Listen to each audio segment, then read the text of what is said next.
नमस्कार जय जगन्नाथ।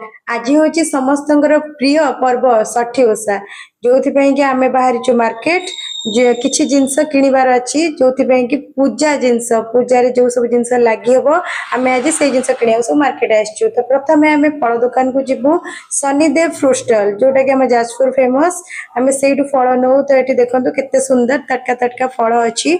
आम ये फल किसी किणिकी नबू माँ को भोग लगी आम ए फल सब कि सारूँ एवं घर को जीवु आमिष मार्केट देखिए। तो आम ये घरे आसी पहुँचला मुझे जोटी देली तो आदि बाबा ये बुलूं घर भितर चिटिंग कम करूना देखा जाऊ कौन करेंगे।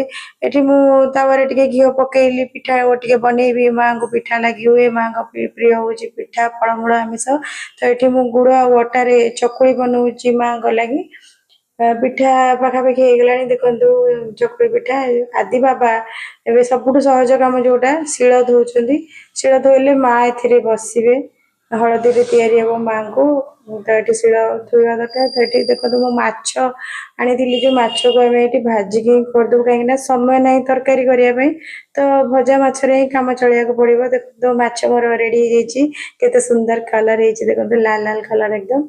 तो ये माँ को पूजा आरंभ कर देछि भाई आरती करी माँ को मु भोग लगी करी भोग लगी गलापर माँ को षठी माने जो गछ आम 7टी गछ थाए से 7 थर बाड़िया जाए। माँ को मुझे प्रथम बाड़े तापर पिला बाड़िया जाए।